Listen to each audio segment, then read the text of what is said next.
Good evening, everybody, and thank you for joining us. I'm Stephen Hillier. I'm the director of the Architecture Archive at Cooper Union.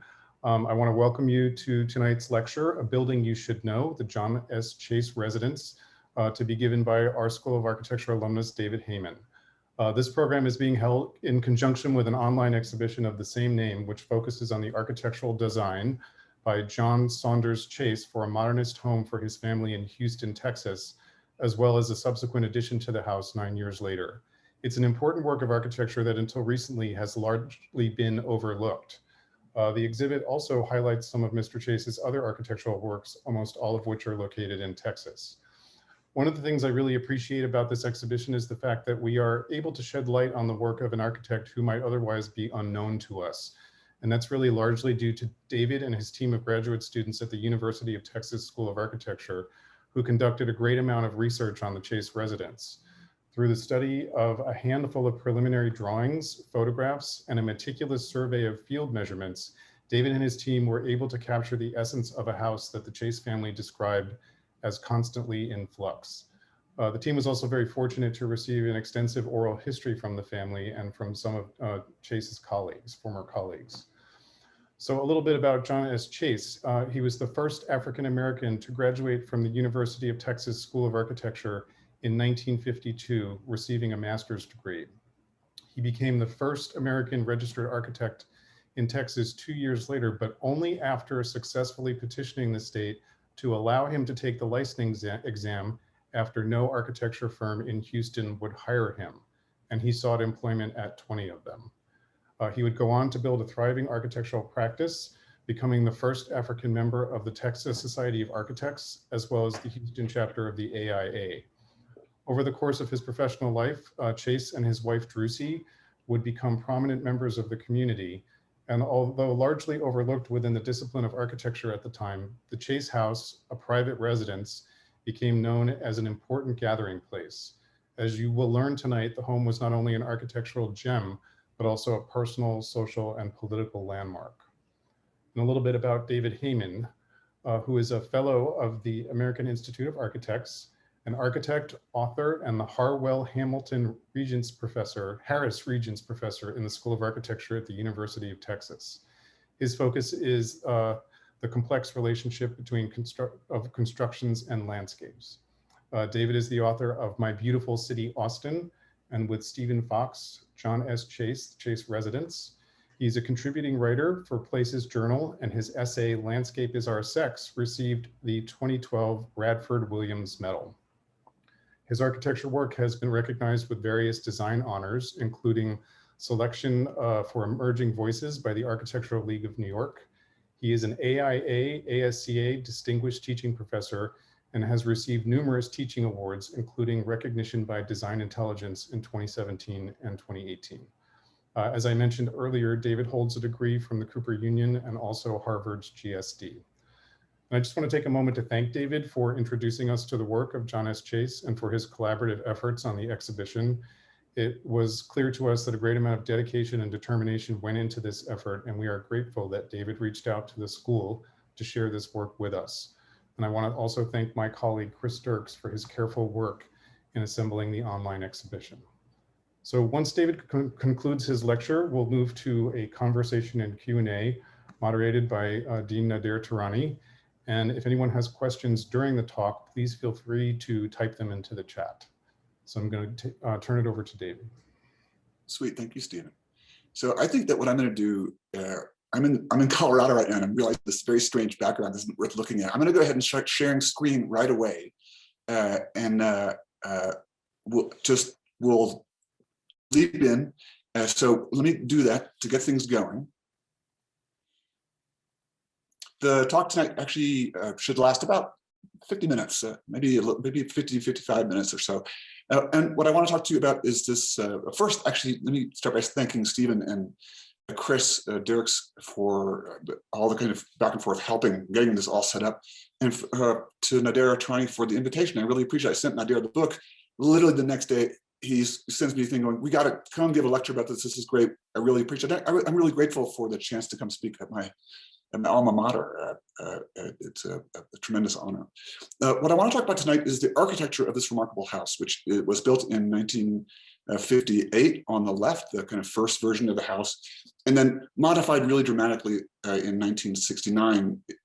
It's a dramatic modification, although not that much change took place. Basically, if you see in the drawing on the left, there's this kind of central courtyard that all the house rooms open onto.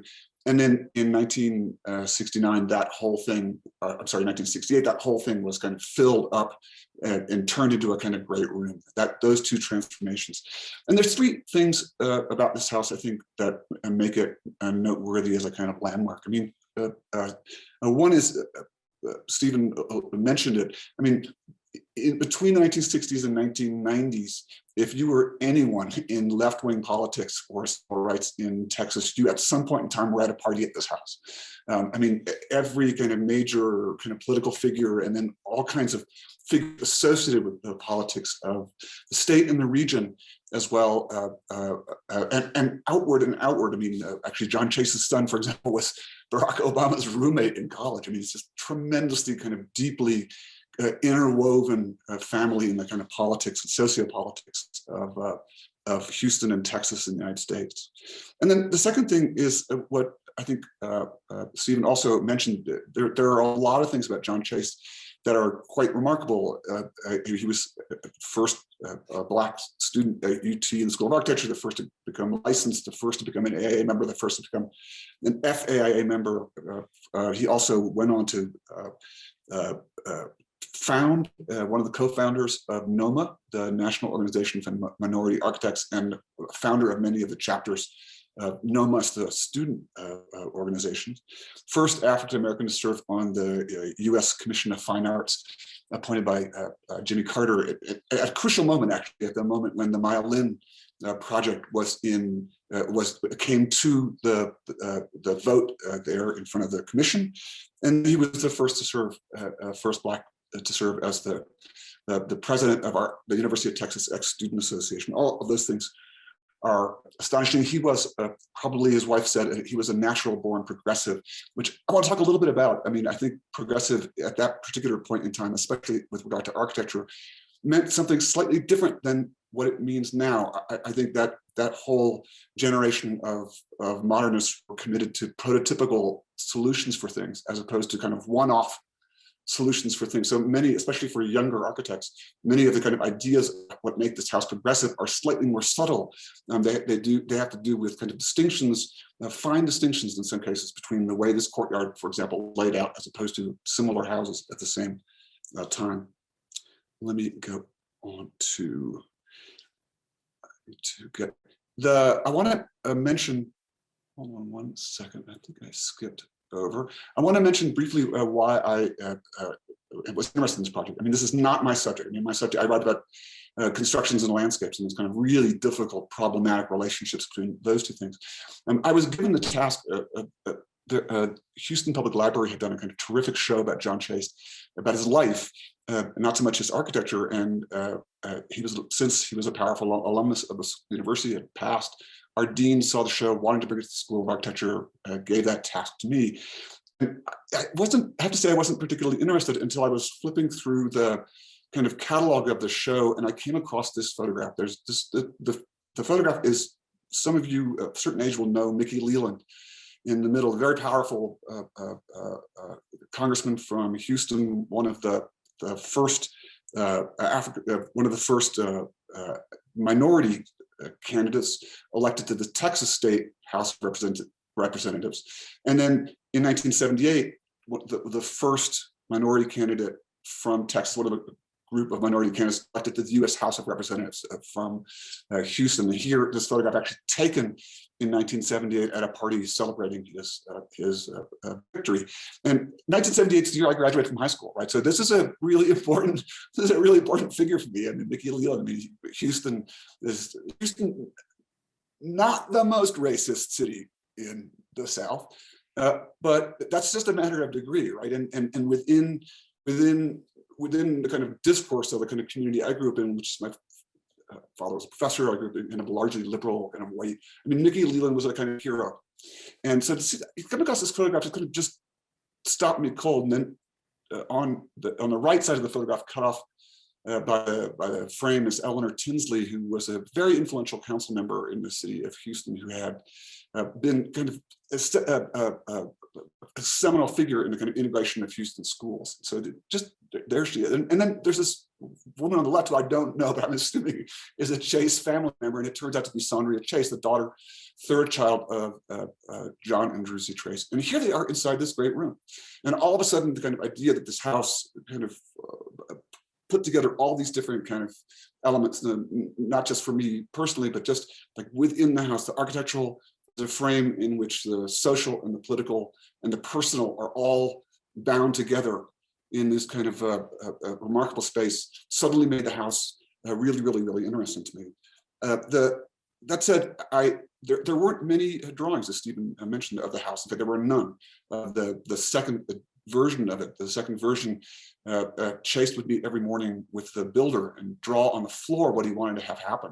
There were no actual drawings, and of that first house, there was a permit set that had been substantially altered. The permit set, for example, showed the house in wood siding rather than brick, and brick became available as a consequence of the commission that he got right as the house went into construction.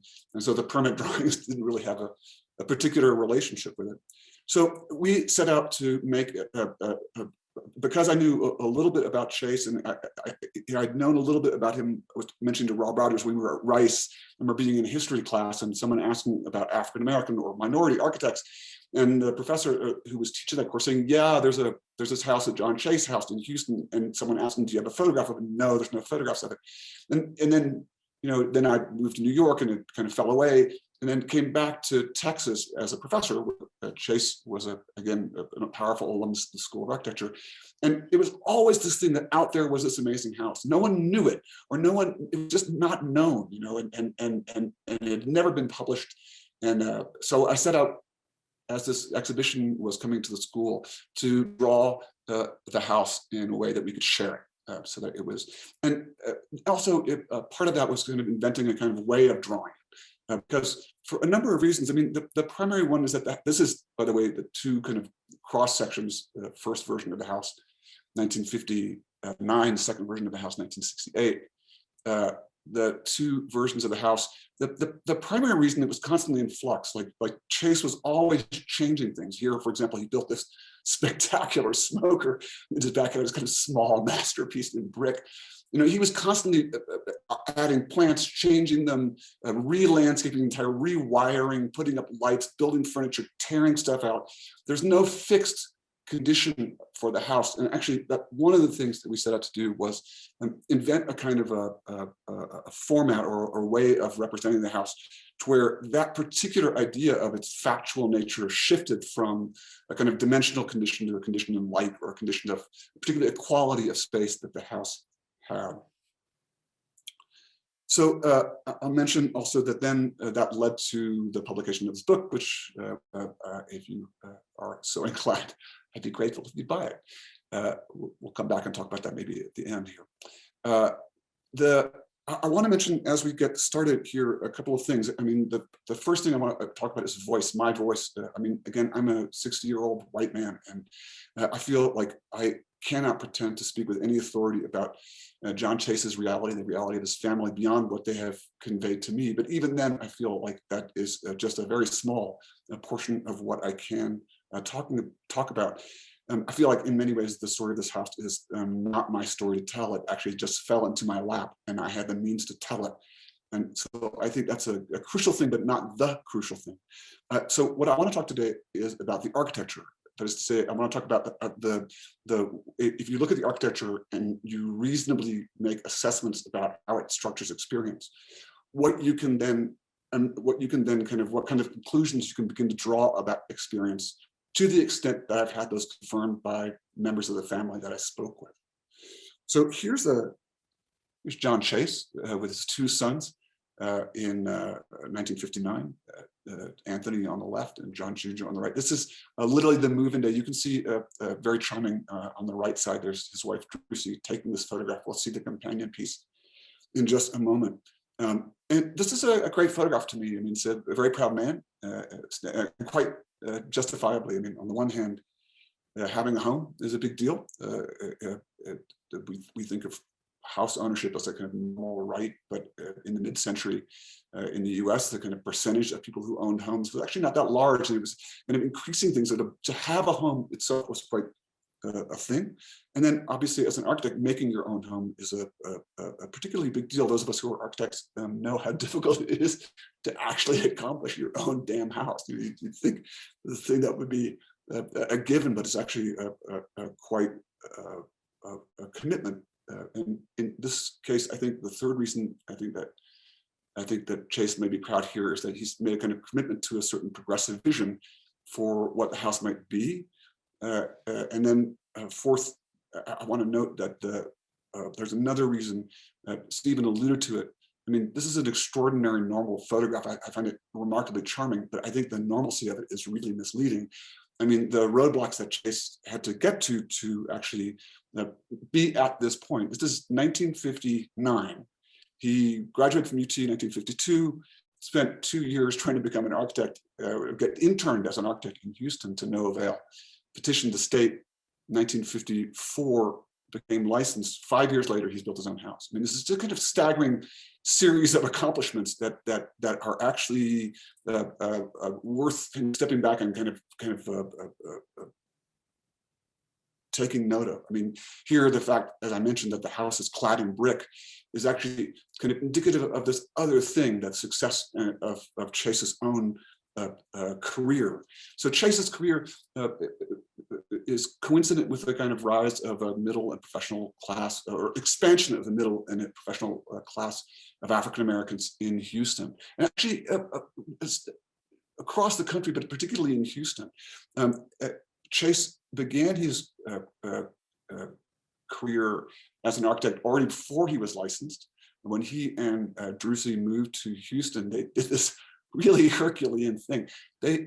Every Sunday they would take their kids and they would go visit one prominent African American church after another, and they joined a whole bunch of them. And in fact, the children would complain to me bitterly that every Sunday they would go to like 4 or 5 church services.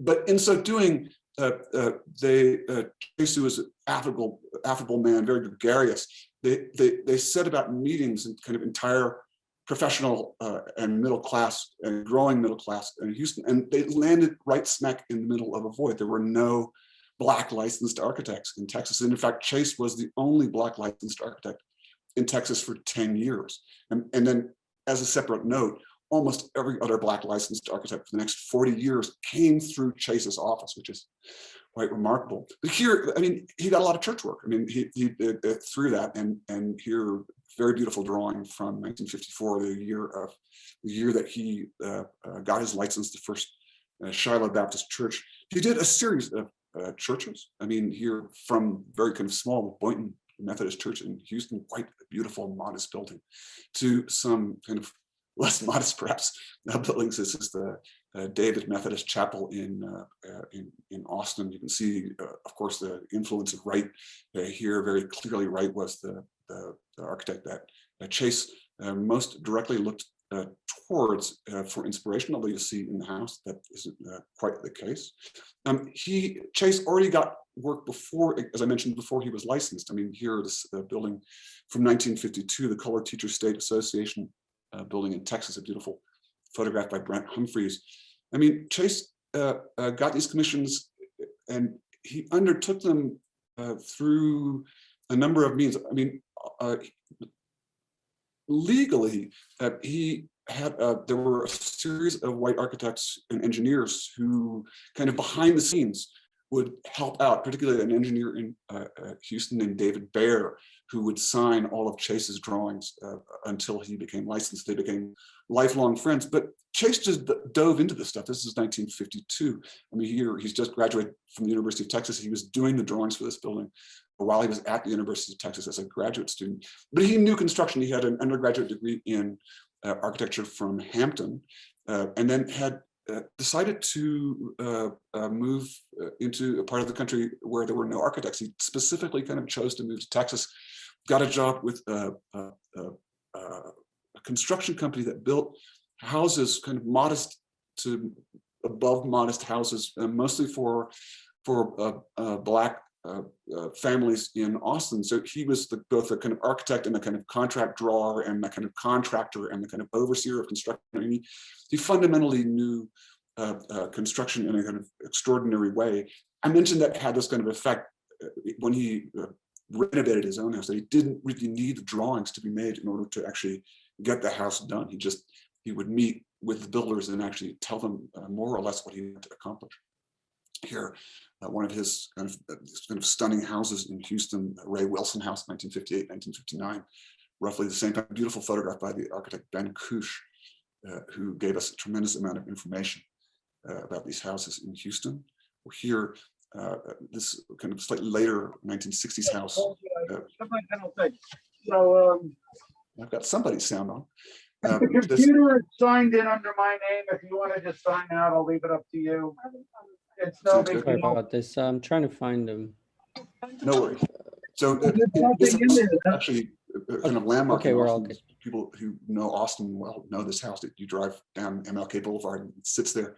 I particularly like this house for a number of reasons. One is that the people who did the graphic design for our book live in this house. So you can imagine the pressure they were under to actually make the book kind of come out extraordinarily well. But you get a sense of this kind of really optimistic, kind of really kind of positive sense of the building and its kind of presence in the city. He also obviously did a number of, all kinds of work. This is actually arguably my favorite Chase building, the Hadnot Memorial Clinic, a medical clinic in Bay City, where just ruthlessness of the budget and just trying to find one or two small ways to add a kind of level of presence to this building, I think sets it out. Here, somewhat later, mortuary building in Austin. Chase at this time, he opened an office in Houston, he opened an office in Austin, one in Dallas, later on one in Washington, D.C. He simply filled this kind of remarkable void. I'll mention quickly that this is now past the house itself. In his later years, he began to get commissions for very large buildings, beginning at this building this is 1968, in MLK, the Humanities Building at Texas Southern University, and you can see the shift. These buildings become quite large. He's working with kind of larger teams, and there's a kind of shift in the kind of fineness of detail. But there's also a shift here that we'll come back to. Is a kind of shift to kind of this kind of strange positivism of late right. That most critical architects freak out about, right? And actually, I'm going to mention this now, and I'll come back to it.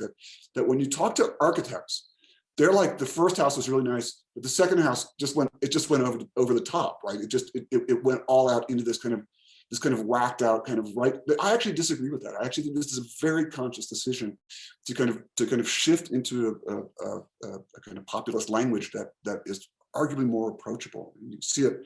He fought back and forth with that here. A later building also from TSU, the Sterling Student Center, quite a beautiful building, precast concrete.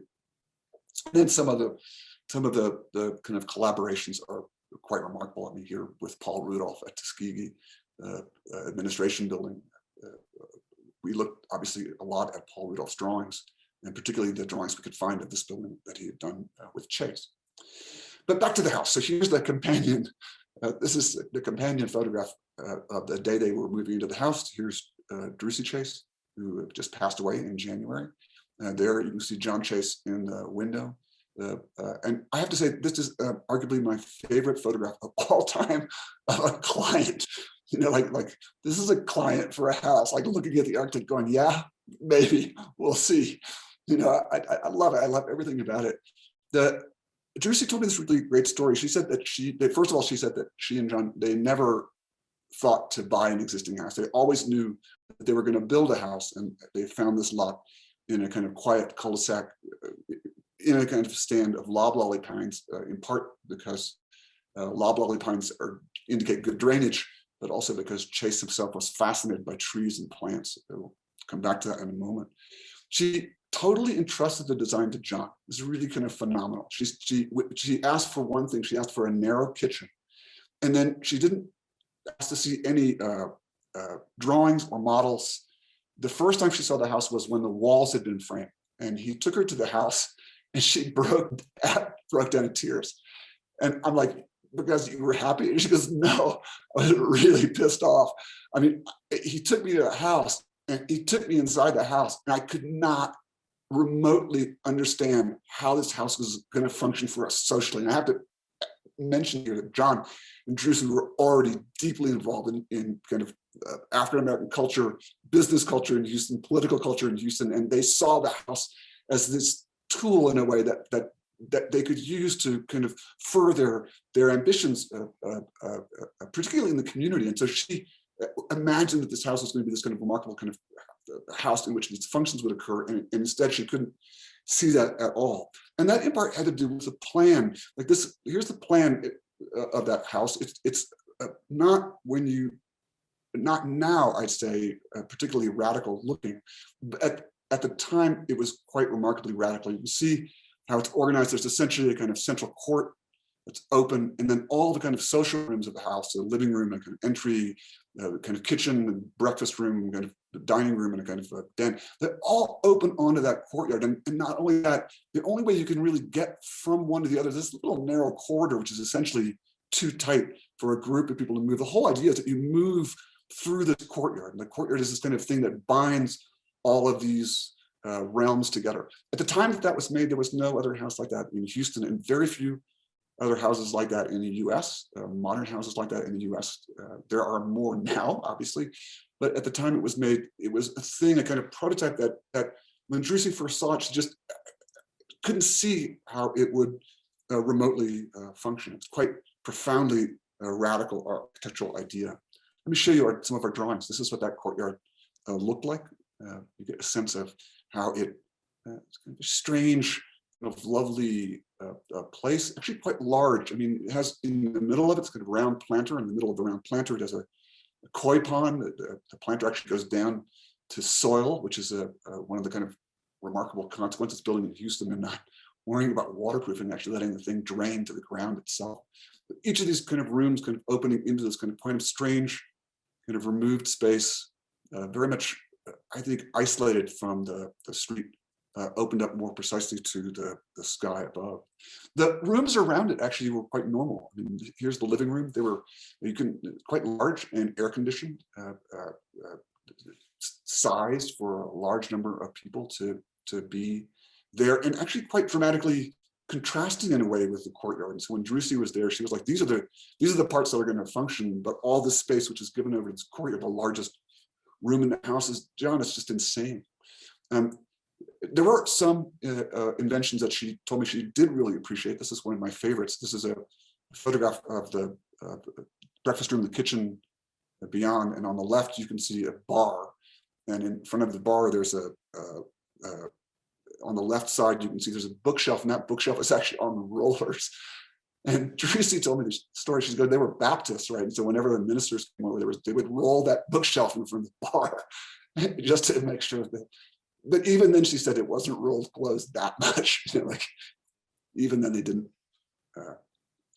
So that said, back to the courtyard. I mean, I think it's the newness of this idea that I think is what is quite innovative. It's innovative on a personal level. We'll talk in a moment about how it's also innovative on a kind of architectural level. I mean, Drusy said she didn't initially think this space would function for social gatherings for the house, but what she discovered quite quickly was that everyone who came over wanted us to go out into the courtyard and wanted to spend time there. And actually it was the rooms that didn't function as well as she thought. And but that people, they wanted to be here, kind of outside in this. I mean, this is Houston, for crying out loud. I mean, admittedly, this is at the start of air conditioning. People were more adjusted to the kind of that heat and that humidity, but that desire to go back out into this space became a kind of thing that she found she had to begin to plan around. And she told me this really beautiful story once about planning a party for Christmas for a very large gathering in which they were going to set tables out in this courtyard, which you could do in Houston at Christmas. And they cooked for like a week, you know, all this food, set the whole thing up. And then that night, a storm came through Houston, and it actually snowed in Houston, a very rare occurrence. in fact, I grew up in Houston and never saw it snow. And she said that guests were, she thought the party was ruined. But to her surprise, that the guests congregated around these windows and just watched the snow kind of fall into the courtyard. Even when they couldn't access the courtyard was this thing that the house was mostly about.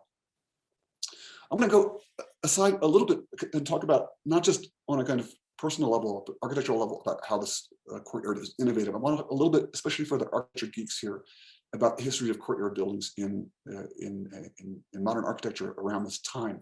I mean, so this is 1959. There are very, very few courtyard houses in modern houses in the US. The idea was just beginning to be experimented with.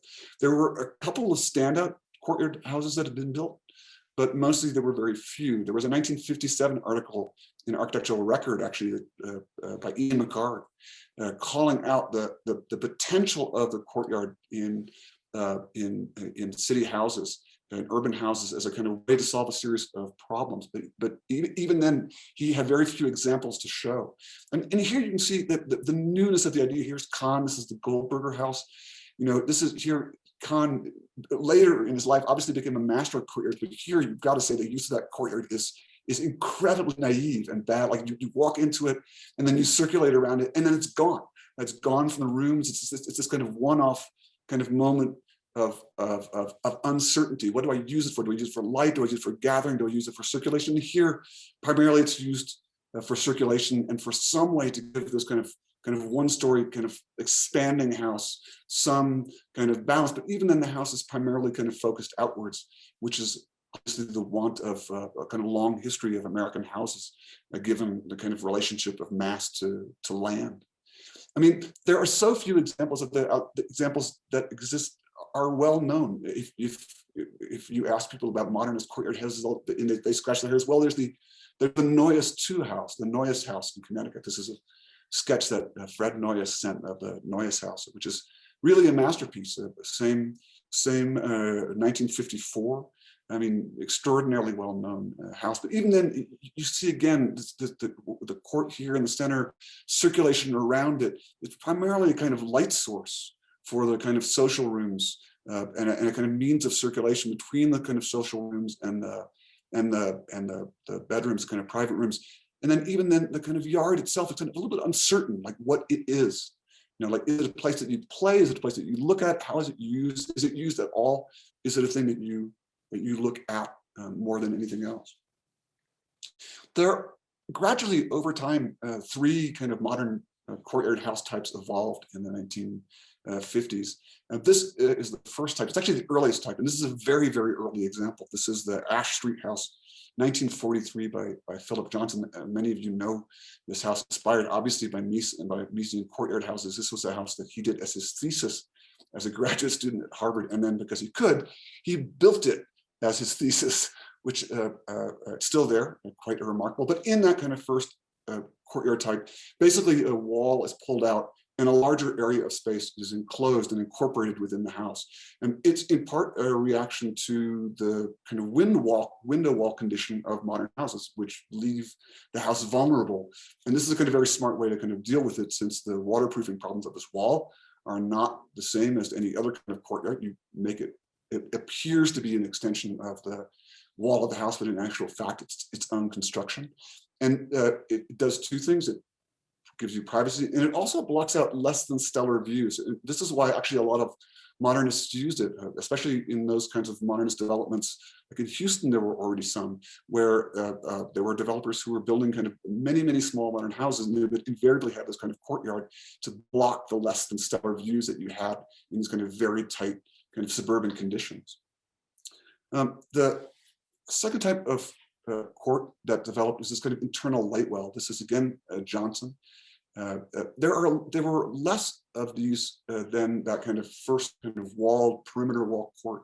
These kind of light well courts, they begin to show up in mid 1950s. This is again an early example by Johnson. This is the Manil House, 1950 in Houston. But you can see how they're very unusual. I mean, they're basically a kind of light well. that's brought into the house as a subject matter for contemplation. They're almost always like a kind of aquarium almost inside the house. And often where this kind of very exotic landscape is placed or filled. And they're not actually meant as places that you go into. I love this photograph. This is the entry to the Mill house. I love the placement of this couch. This couch is very much, it is not a courtyard that you go into. It's very much a courtyard that serves as a kind of light or light source of a kind of more perfected world around you. And if you look at, for example, Breuer and other Neues again, other architects early on to putting courtyards into houses, they often use this situation. It's worth noting that they use it less than a perimeter wall. It's more difficult to waterproof. Often these courtyards look like they're embedded fully in the house, but most often they have one exterior wall to somehow allow for drainage. It's quite a trick. I wanted to show you the Manil House plan because it's so interesting. You can see that you enter the house here and the courtyard is immediately to your left. You've come from outside, right? You come from, you're under trees, you're walking along, you enter into the house and immediately you're introduced to the courtyard, which is actually quite interesting. It actually has a very strange effect of denigrating the outside, right? By representing it as a kind of a possession or as a thing that has been made in not exactly in a place of honor, but more or less in the same place as the coat closet, right? It's very interesting kind of a phenomena that you then move past it and it becomes a kind of light source between the backyard and really what it is a kind of idealized world that it has brought into the house as a kind of possession, which I think is not meant to go into, but meant to look at. The third kind of courtyard type that gradually developed by the time the Chase house was built, had not yet really taken off, was a kind of courtyard space fully enclosed into the house, like a room that is actually an extension of the other aspects of the house. This is a very early example. This is the William Worcester's Pope House in Orinda, 1940. Just this kind of remarkable house. I'm showing it to you because Chase obviously knew of it. There are early Chase sketches of the house that show this same round oculus and the same. But this is a very interesting idea. It's interesting that it took so long to take off. I mean, the idea is to expand the social realm of the house in a relatively inexpensive way.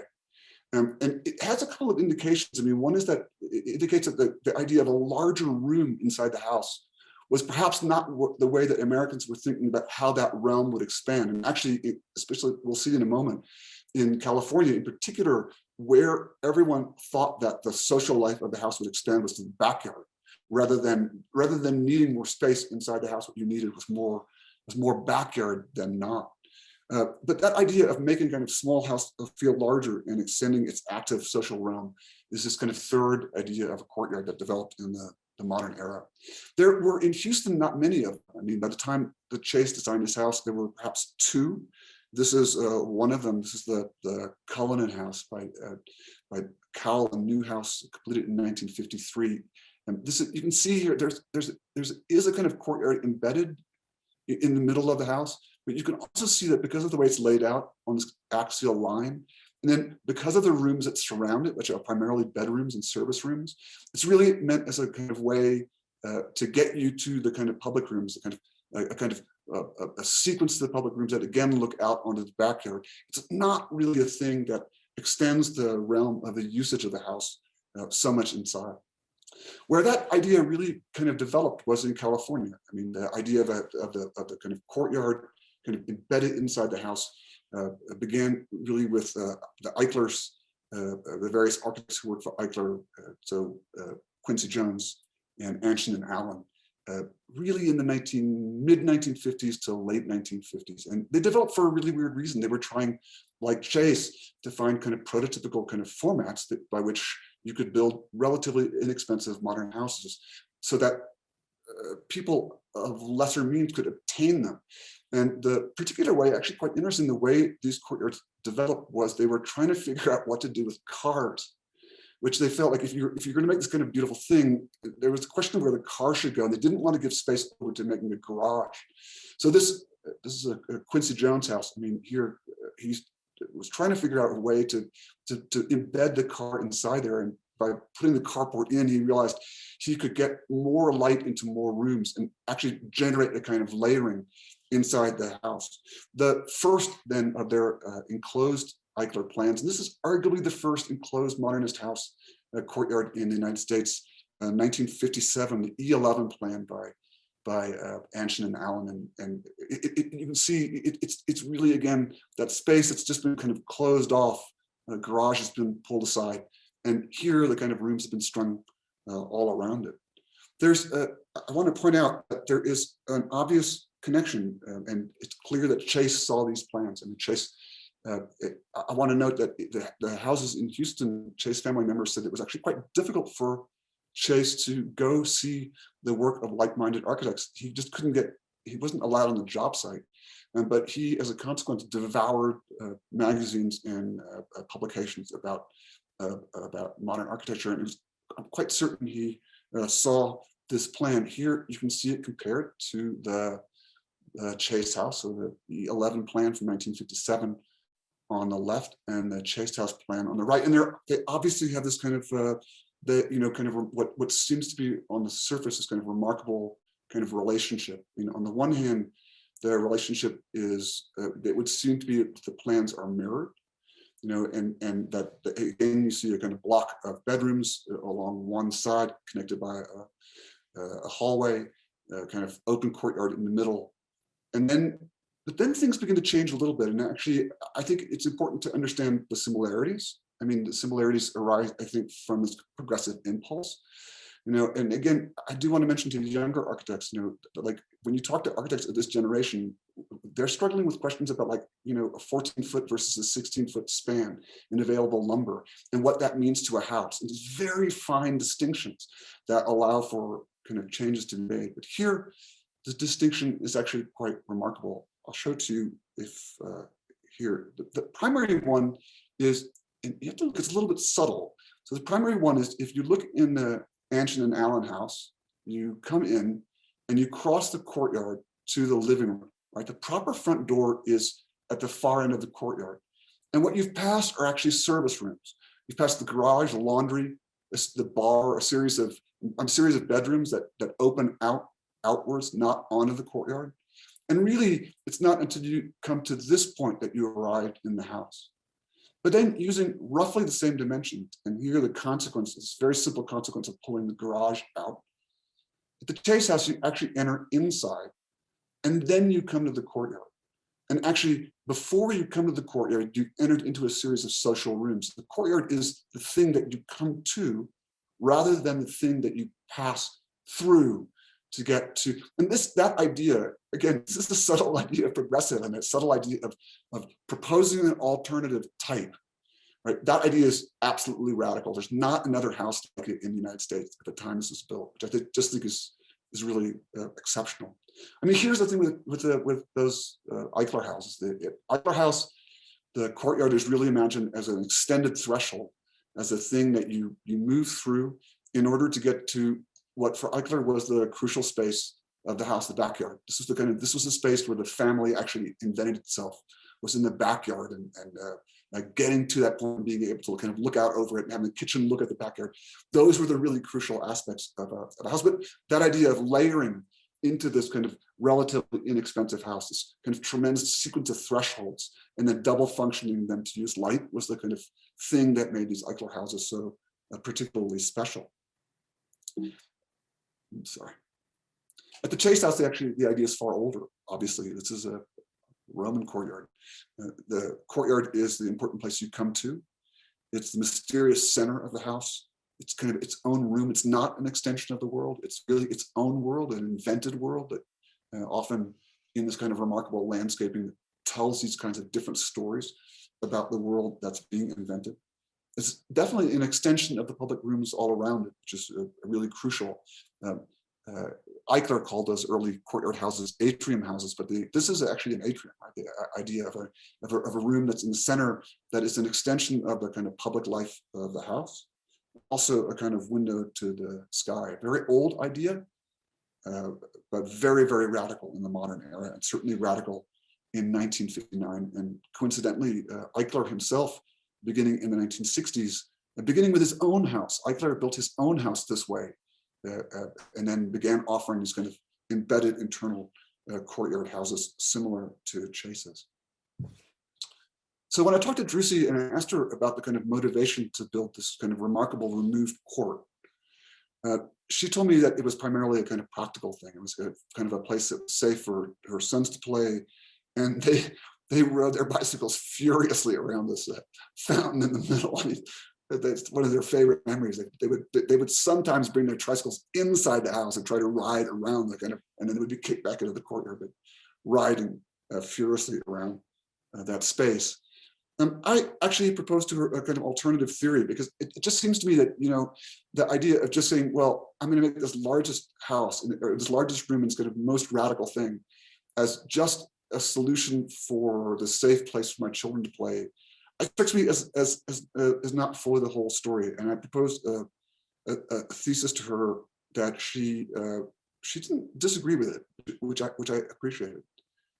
I said that she and John were trying to raise a successful family, and they were trying to build a successful world, in a financial world, community world, a political world, which is hard enough for anyone to accomplish.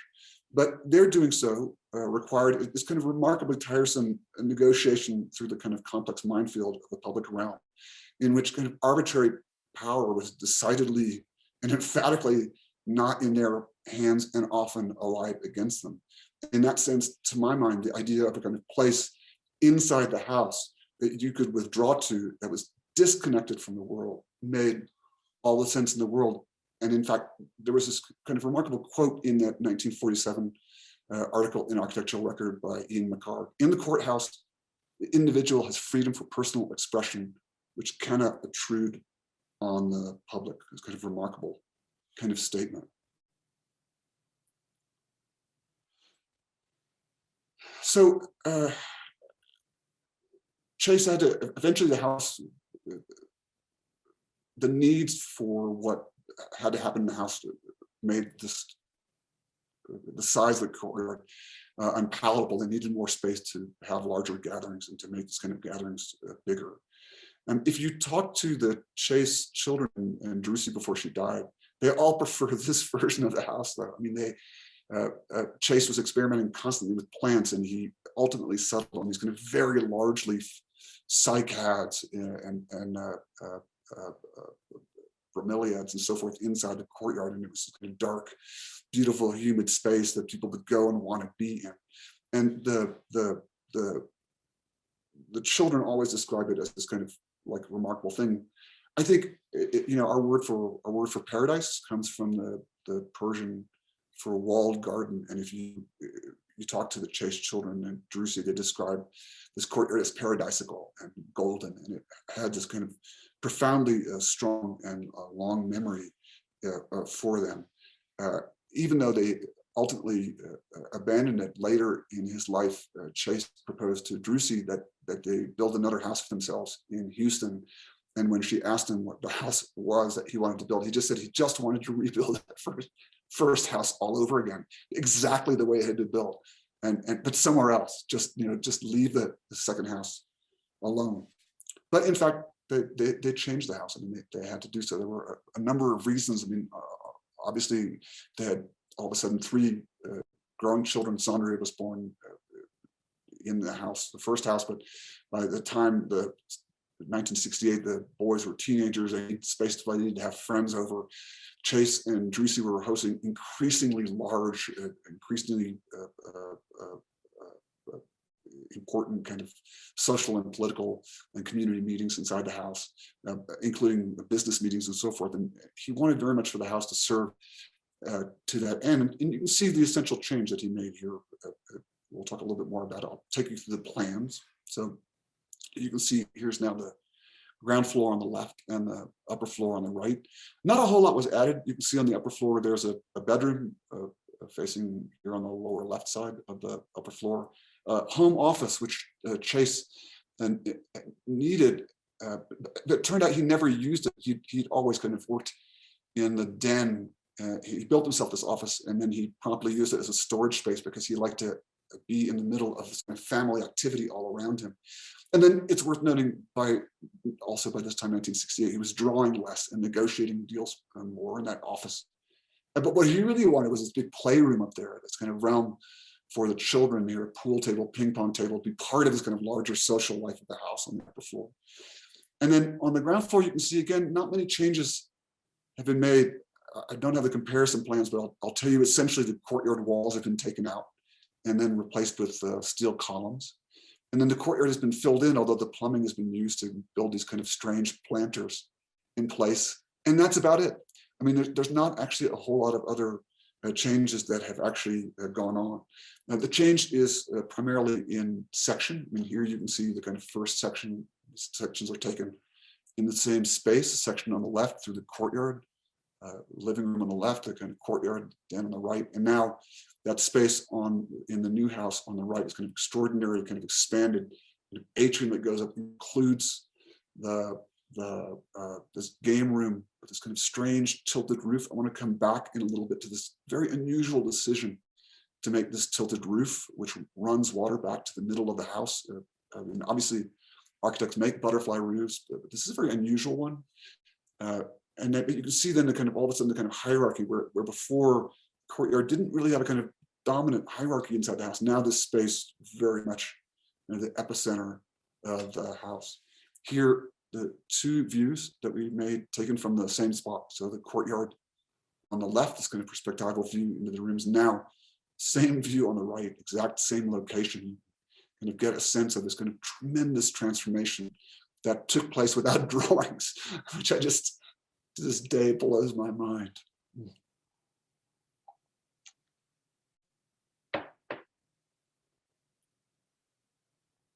So aside from, there's that drawing. You can see it a little bit better, including these crazy planter fountains, which evolved at various points in time. The transformation of the house wasn't on the inside only, it was also outside. This is this beautiful, beautiful photograph of Paul Hester. It shows you what the house looks like now. The transformation included the kind of addition of this oversized second story that kind of faces north out onto the street. Everything below that is the existing house, essentially. And then also this kind of funny alteration of this detail that just makes architects I know sweat. Like, so if initially the kind of fascia boards on the house and the shingle trim were these kind of very elegant kind of Miesian kind of continuous strips, Chase came back and he added these little square plugs all along that on top of the shingle trim, which is a very conscious decision, and actually it decorates the house in the way that Wright would decorate. And it's a very kind of controversial thing. I mean, I know the non-architects out there are going, this is not controversial, but the architects are going, yeah, that's the kind of stuff that we're taught not to do in school. And there's not actually a practical reason for it. I mean, it actually problematizes in Houston the weathering of the house, because now you make more surfaces to rot that require more paint and so forth. But what it does do is it makes the house, it shifts the character of the house in a way that Wright began to get into at that point in his house, away from a kind of idea of a kind of elitist geometry to a more directly kind of populist, almost wallpapering of geometry that drew the eye towards the house, which I think is really a kind of crucial detail. He used it indoors as well. Here, again, that photograph for me, there you can see it. This is the emblematic photograph to me of this kind of second stage of the house. I mean, all kinds of people from all walks of life, all races, all creeds, all colors, everyone meeting inside this remarkable room. There's kind of the light pouring in from above, it's kind of crazy, strange plants that are there. But it also, again, indicates the family's growth, John and Drusi's ever greater involvement in the larger community, and this kind of whole sense of that the house performing a kind of completely different function. The whole sense of this change. The story that I would tell that I like very much was one that Drusi told me, that when Mickey Leland was in the Texas house, which is in Austin, he would drive home from Austin to Houston every Friday night, and he would come over to the Chase house for dinner because they had a kind of standing invitation.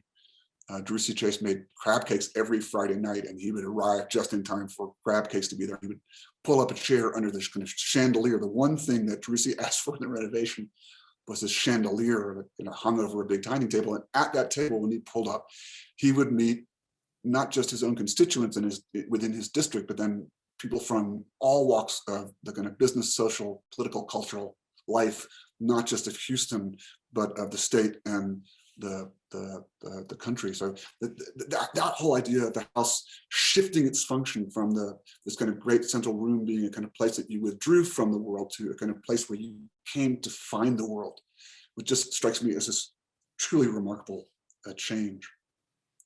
I mentioned that there weren't a lot of changes made to the plans. I mean, not much to the upper floor. The perimeter of the old house and the roof remains the same. On the ground floor, the walls, stairs added, it's pretty much it. The garden and the fish pond, these are the two plans compared. I'm sorry, this is the old courtyard plan and the old the old first floor plan and the new first floor plan. Not a whole lot of changes. You can see the rooms more or less stay the same. The change is really in this area right here. A stair is added. This area is filled in. These, what were once edges before, become these kind of remarkable planters. And that's about it. I mean, there's not a lot of change. The functions of the room remain the same. The kind of primary difference is that now you can see now the social spaces just flow one into the other. There's actually no, I mean, I think the best way to describe this house and this transformation is that there's no place to be alone in this house anymore. It's actually very difficult to be alone. It's like every kind of single thing kind of flows into every other thing, and the kind of movement, removal of even the kind of tacit kind of window walls of the courtyard makes that kind of transition into a kind of single, seamless, flowing kind of space where you cannot avoid speaking to someone. You cannot avoid knowing that someone's there. Really remarkable. Obviously, the kind of primary mechanism of that is this kind of great projecting light monitor that replaces the hidden courtyard. Actually, it's quite a beautiful idea. It's kind of like one of those kind of light well courtyards, but inverted, set on top of this kind of inside courtyard, like one courtyard stacked on top of each other. The architectural language, obviously, these kind of vertical windows without frames, where the glass is set directly into the structural member, recalls Wright's Usonian houses, which, like Eichler homes, were also meant as a kind of way to make modernism available to more people by kind of conceiving of those constructions in a much more economic way. That monitor then has this kind of remarkable relationship with the stair. It's kind of the stair and these kind of strange, bizarre, beautiful planters that the open risers of that stairs quite nicely give a kind of dramatic means. I mean, it's quite a stair, actually. It's kind of a crazy way just to get up to a game room. But it does a couple of things. The open risers obviously allow for someone entering the house to have a kind of slight protection, slighter, greater view over the kind of what's happening in the room. But the real kind of crucial piece of it is the landing. So that landing was the kind of epicenter of the way they imagined how this room would work.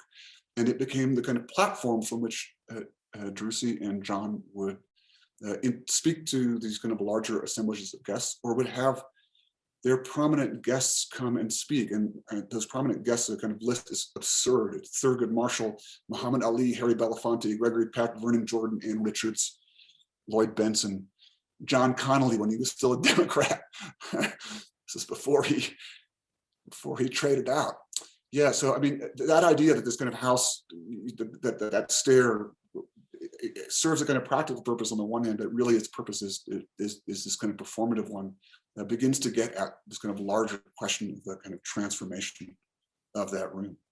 I mean, really, here's a world where the architecture structures it so that many, many people can interact, and interact not just in a kind of random way, but interact in a way that kind of carefully kind of choreographs their ability to meet each other and their ability to also be kind of engaged in kind of larger discourses that are directed at them by people speaking to them much as they might in a kind of a lecture or in an auditorium.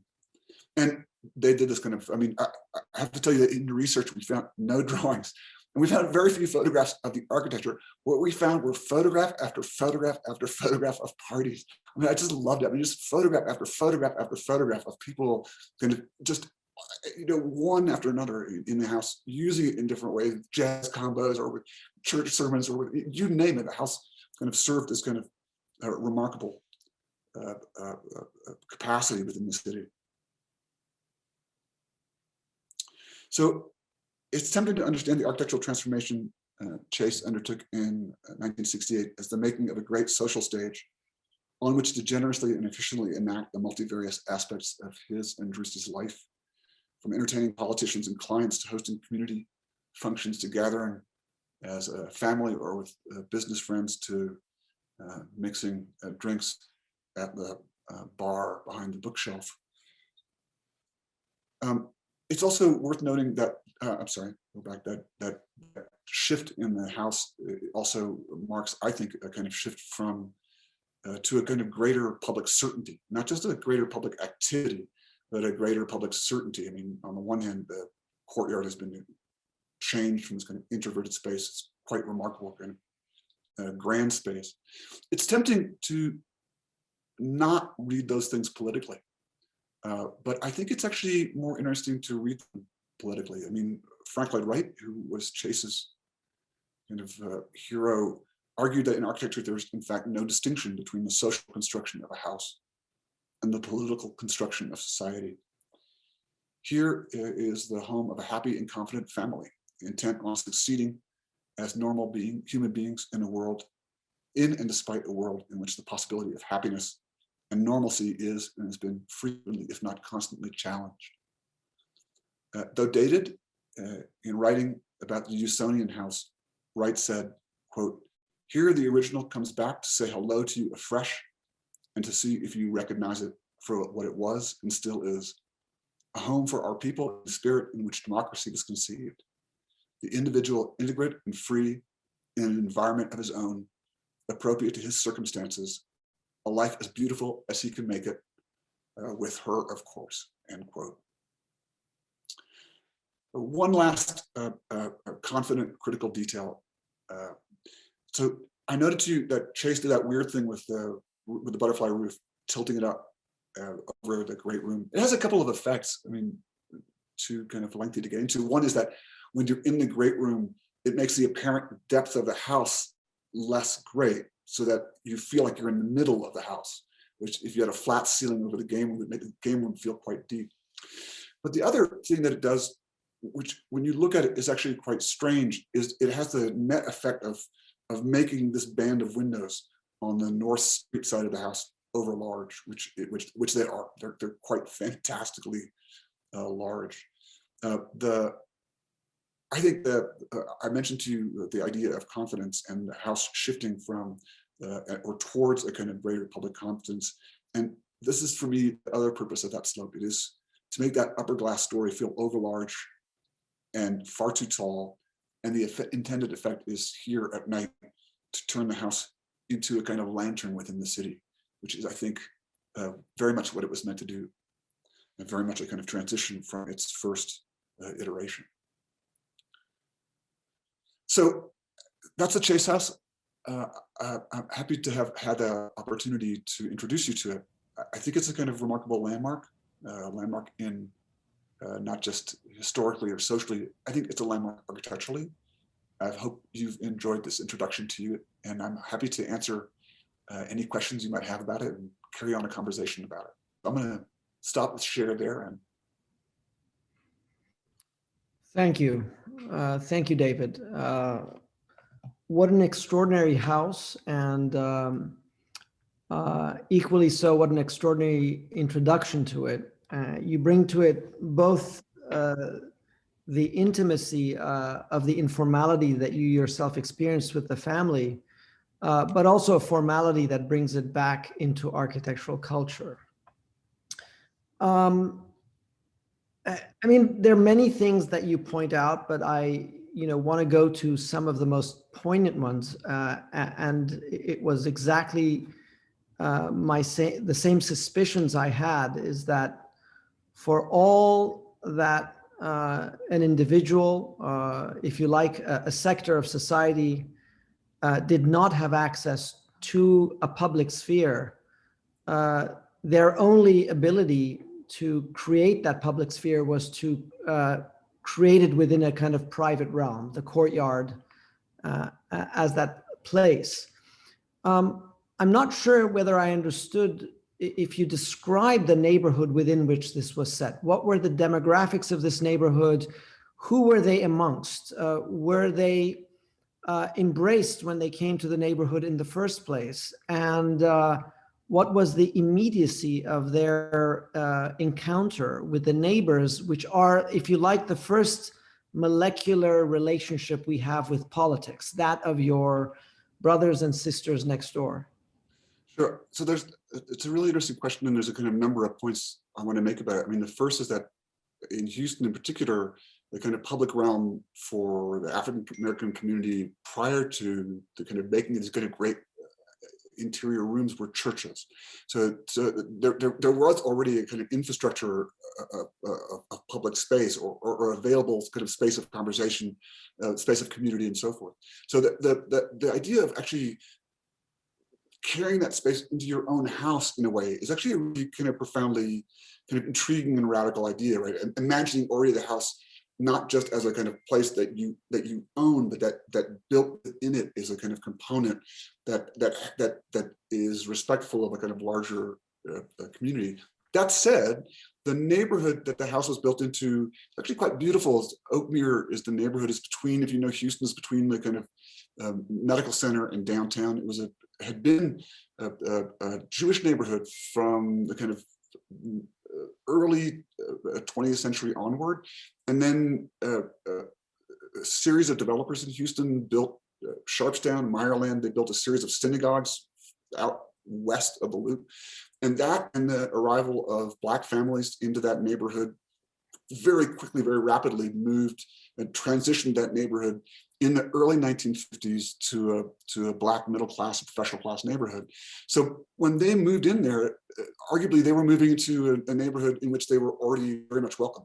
The neighborhood had actually already kind of undergone its kind of primary transition. So the thinking of the house as a kind of defensive action is kind of less valuable to mine than thinking of it as kind of very progressive kind of proposal for what a house might be, not conceived of defensively, but conceived of kind of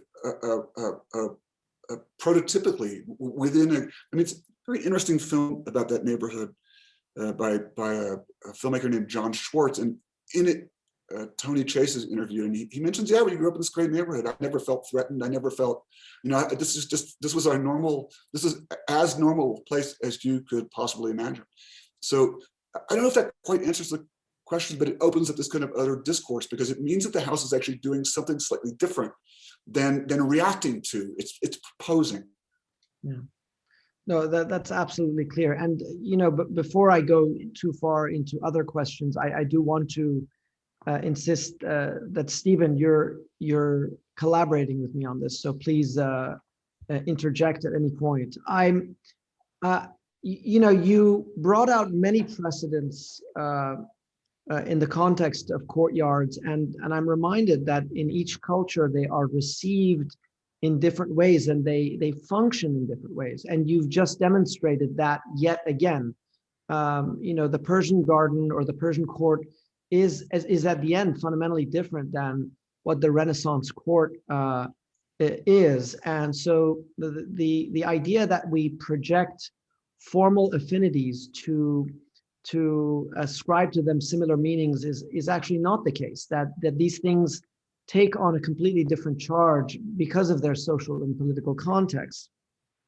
I am at the same time reminded that this is not just any other courtyard. It has two formal attributes that you refer to that just make them different than any other courtyard. One of them is the fact that within this square of an interior, there is a circular planting. It is not a square planting, it is circular, and it reminds me somehow of that disjunction, the discovery that you make when you go into the what is it, the Palacio of Charles V in Granada, where you discover the circular court. It is completely out of place and a complete surprise. You would never find that anywhere else. And so that is not something we take for granted. It is an estrangement of the classical courtyard, of which he obviously had such great knowledge. If that were not enough, he does not also have a regular impluvium or atrium, as you put it. The coffering and the top changes the scale radically. It continues the roof as a singular entity, and it makes it, and it renders the house much more ambiguous than the other courts. So you talk about his education, but I also don't know, and maybe you can help us understand, what is the role of history at the moment of his education? We know he's a voracious reader of magazines and things like that, but what is the context that he's appealing to in the larger history and his command of that? Because certainly this house leaves no details to accident, despite the fact that you said he did not have all of the drawings ready. I mean, it is as precise, if you would like, as some of the Messian details with the turning of corners, the infill conditions. So am I just overreading into this court, or are there other references to this courtyard that he is talking about during this time? So is it the question actually, your question revolves around two different forms of knowledge. So one is again, the knowledge that the architecture poses, and then the other one is knowledge that you gain, say, from researching Chase himself. And I asked that question to a number of people who worked with Chase, the degree to which he was aware or interested in historical prototypes. And they said not really. I mean, really what he was looking at, he was very much looking at the buildings that were like that, and then what they didn't do that he wanted to accomplish, right? So and that's arguably the best way to describe it, right? So if you say that, I would say that from my perspective and my understanding, and this is, again, we try to find out what books were in his library, what books, like what other things he'd been looking at, and he hadn't yet done a kind of tremendous amount of traveling, right? Which he did kind of later in his life, when you could have said, well, he would have had the experience of seeing those things directly. So my own sense, Nader, is that he hit on that solution because he literally by design, like it was a thing that he discovered, right? So you mentioned this kind of round. Again, I love this geeking out discussion, right? You mentioned this kind of the strangeness of that round planter, right? As opposed to kind of coming into a kind of place like this other kind of modern courtyards. So we use these very asymmetrical plantings, kind of very enhanced privacy, right? Like this very strange idea of coming into the center of the house and it being more formal than what you would have expected, right? That having kind of penetrated to the middle of the house, and in theory, having reached some point where you would have gone through a number of transition and arrived at some point of intimacy or some point of familiarity. In fact, you're greeted with this kind of most profoundly formal gesture, the circle inside the square. I mean, my own sense is that had to do, and this goes back to your first question, with not thinking of that courtyard as a place that you really go to necessarily play or relax, but that it's actually a kind of extension of the public realm of the city, and it removed from the city, but that circle acts as a kind of reminder about the nature of that space and what it's intended to enact. And it's interesting, you see every now and then, there's not a lot of photographs of the courtyard. I showed you guys those two, the one with Anthony kind of dressed up in a t-shirt playing like crazy, the other one with Sandria and John Jr. dressed up in suits, very much kind of very properly in the kind of courtyard in this kind of most proper capacity. I mean, I think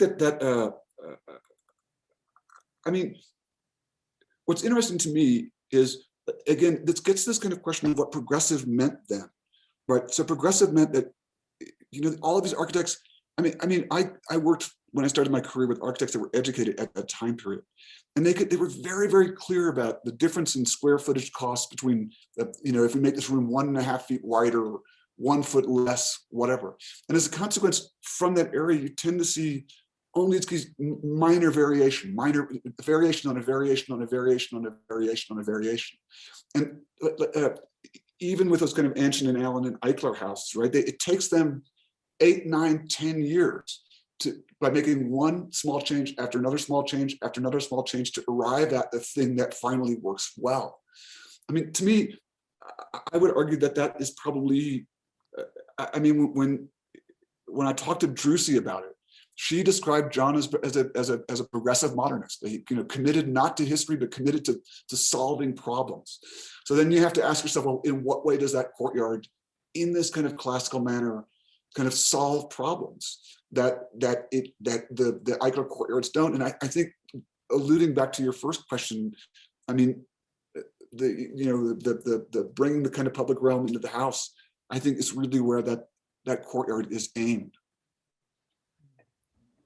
Yeah, and David, you know, one of the things that I kind of had to get my head around, because when I was first, you know, learning about Chase and his work, and, you know, it being the late 1950s, you know, reading further through the book, thinking about the fact later on, Howard Barnstone, one of the architects that he tried to get a job with in Houston, you know, said that he was afraid to hire him because the building owner where his office was located would be unhappy seeing an African-American person coming into the building if they weren't dressed as a service person, right? And so that kind of like takes you back to this place of segregation and inability for him to even go see homes, as you said, under construction in Houston, if they were in an affluent neighborhood where that wouldn't be, you know, allowed, essentially.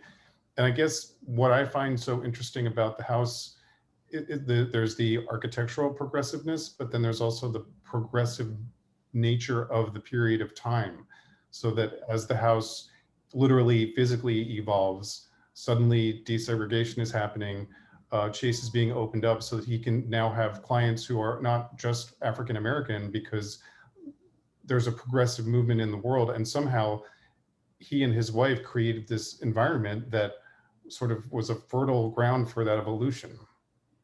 You know, this is a really great point, and it gets back to where I started with this kind of the problem for me to talk about this house, right? Like, one of the kind of things that I wanted to do with this talk, not so much with the book, because the book is aimed at a slightly broader audience, right, than just architects, but with this talk, I mean, when I talk to a lot of people, they're like, it's an important house because John Chase was the first Black architect in Texas. And you're going, that's true, but it's actually also important because it's really interesting architecturally, right? Actually, it's innovative architecturally, actually on two levels. On the level of this kind of almost genetic evolution of the courtyard in the modern period, and its strange uncertainties, right? Like what is it meant to do? And look, in most early modern houses, you see it only as a tool which is used to enhance privacy, right? So to make the private realm more exotic, or more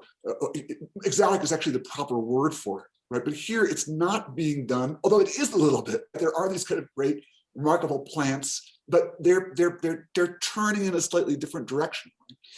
And then the kind of second iteration of the house, which we didn't talk so much about before, but that idea of kind of the very conscious decision that Chase, I think, made, which was to move away from a kind of definition of what critical meant, especially in Houston. Like in Houston, not only did Mies work in Houston, right? I mean, there's two remarkable museum buildings by Mies, you know, in the two additions to the Museum of Fine Arts, the Cullinan Hall and the Brown Hall. I mean, those are just stunning buildings, but there were a whole series of acolytes of Mies in Houston who pretty much ran Rice University, and they ran kind of architectural culture and he very consciously made this decision to shift away. I mean, listen, when I was a student at Rice, you were not allowed to mention Frank Lloyd Wright.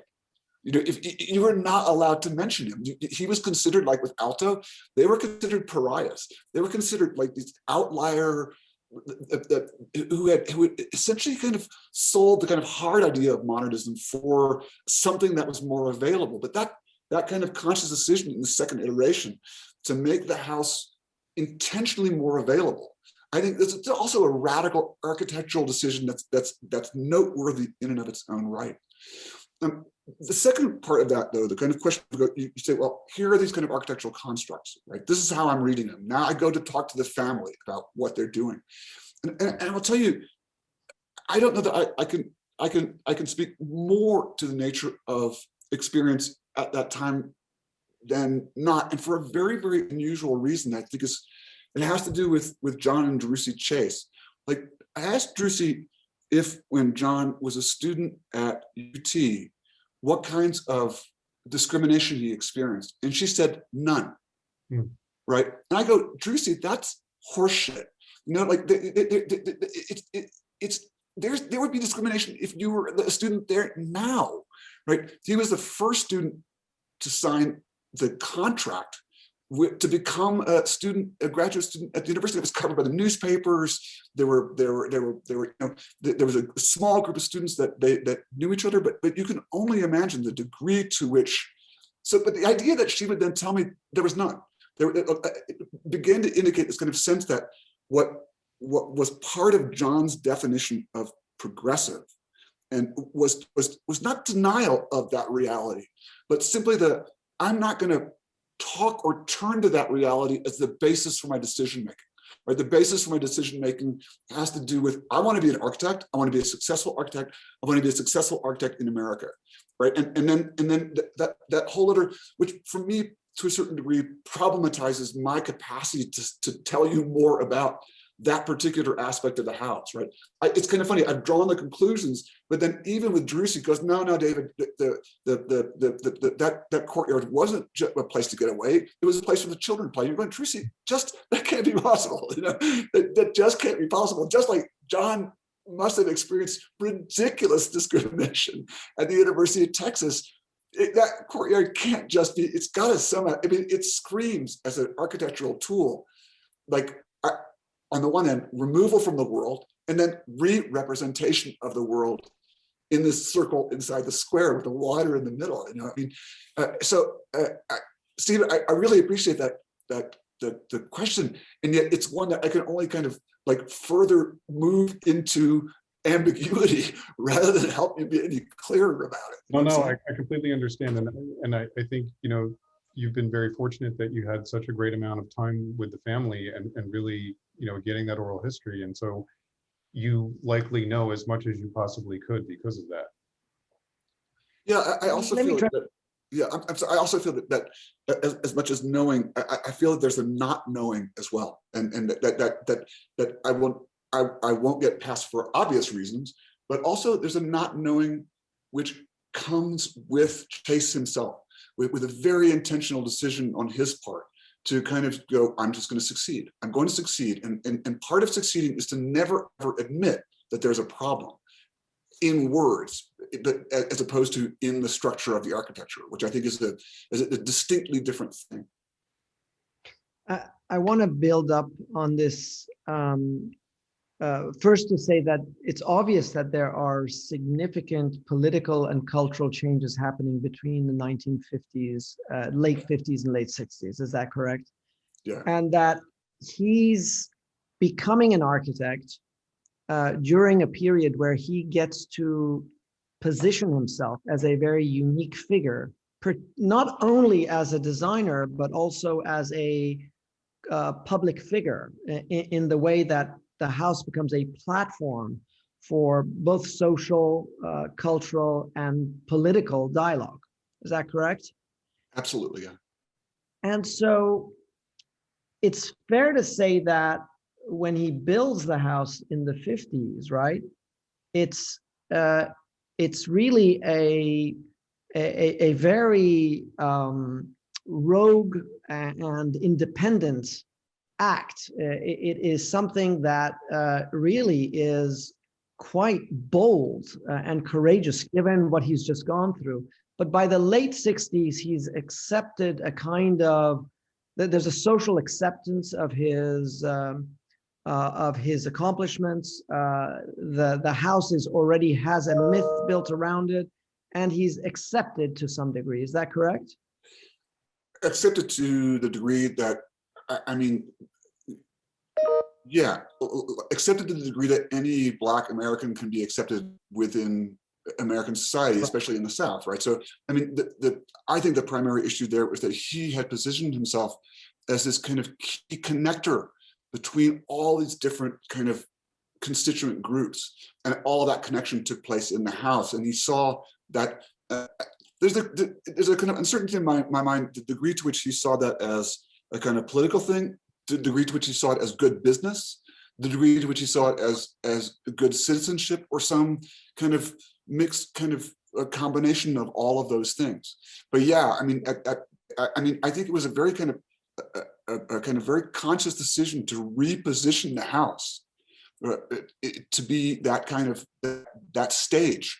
There's a great essay by Adam Gopnik about how the glass house is imagined as a kind of operatic stage and conceived that way architecturally. And it's very clear that in that transformation, the idea of saying, not just I'm here, but here is here, you know, is I think remarkable. But I'm also trying to extract from what you're saying the transformation of a detail that you speak to vividly about the fascia, the dentals in the fascia. Is that a benign act of acquiescence to just the changing of times as modernism begins to wane, or does it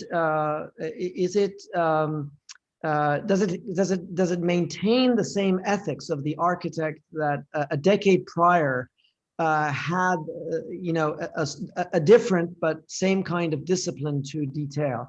I'm trying to extract that. You're saying what populism really means at the end. Is it just business that he's trying to make, or is it something else within the discipline? These are two different things. So Nader, you know, here's how I'd answer that question.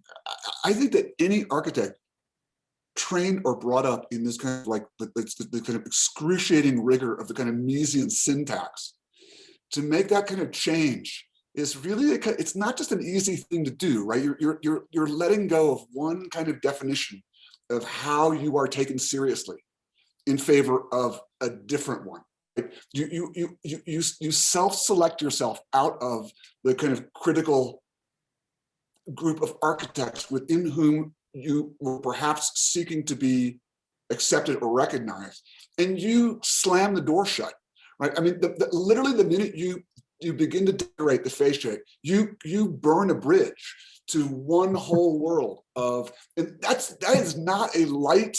That's not a light decision. That's why I love it so much, right? That's the one. Honestly, the first time I did the talk on this house, all the questions were about that detail. They were like, how could he have done that detail? I was told in school not to do something like that. You're going, that's exactly the decision he was making, right? Was to in a sense move away from and from there on, therefore, then it's only theorizing on my part, right? You know, moving away from a kind of architecture which was serving arguably one band of culture in favor of an architecture, and I think right at the same time was making this transition, right? He was making the same set of decisions which were essentially kind of having him also rejected from already earlier the same canon of modernist thinkers who would only accept these kind of absolutely pared down details. So I think it was a really brave decision, actually. I mean, like one of those things where you go, this is a very brave, very conscious decision. It's worth noting that actually in the house, in order to accomplish it, it causes some detail problems. There's some places where we hid that in the drawing by not looking at that, where the fascia can't quite resolve itself as a consequence of the transition. And he still goes for the fascia, still goes for letting it be that decorative thing that kind of breaks down the scale, begins to set up a kind of pattern of mark in the house. I mean, I love that photograph with those 1970s dresses, the kind of leaves, I mean, all the kind of scale of thing that you're looking at is roughly the same kind of size, and the whole kind of sense of the backdrop being dresses, leaves, fascia boards, all those things beginning to form a kind of envelope in which then these important figures begin to find themselves placed is arguably the consequence of that. It's a tough call. I mean, this is one of the ones where the only way to answer it is you got to sit down with the person and go, wait, let's work our way back through what the forces were and actions on you when you made these decisions, because these are tough ones, right? But he did it quite proudly. I mean, the fact that he made the decisions, laid them out there, brought them inside. I mean, the issue of populism, and geometry is a kind of complicated one. I mean, I think the issue here really has to do with populism and decoration more than anything else. And the question at which, at what point in time these kind of geometric exercises, which don't just obviously occur in fascia boards, but they occur in things like fabric making and a whole series of other kind of 1960s, mid-century modern undertakings where architects will take that breaking and take it to a certain point, and it's acceptable in certain activities, right? For example, in fabric making, it's absolutely acceptable within the kind of high kind of modernism to make those kinds of decisions, right? But the minute it transitions over into, I mean, it might be allowed in a wallpaper, but when would you be allowed to use that wallpaper? It might be allowed in the stained glass of a church, right? It's one of those really weird things which it gets up to a certain line, but the minute it becomes a kind of detail on a fascia, you've chosen a different path, right? You've chosen a path where you're quite literally trying to speak to people through decoration,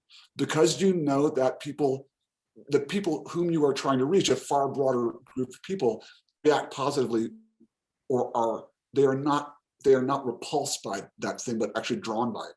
That's my sense of it. That's part of the idea of a lantern, right? That's the idea of adding that as a thing that makes the house less of a kind of hand that you talk to and more of a thing that draws at a certain level of textural experience in your eyes. I'm imagining the fact that you had to redraw the house, or the houses, I should say, involves a certain authorship that you gain over it, even though you did not originally author it. And so you made certain decisions. And it reminds me of the analysis studio that we have today at Cooper Union, which I expect you went through yourself. And you said something in the beginning of the lecture that speaks to the invention of a type of drawing in order to be able to expose certain things. Can you please expand a little bit more on this? I'm sure many from Cooper will already somehow understand what you're up to, but there may be others in the audience, and I do want to for you to expose some of the kind of forensics and the ideological underpinnings that come with the project of representation. So actually, this is a long and complicated discussion.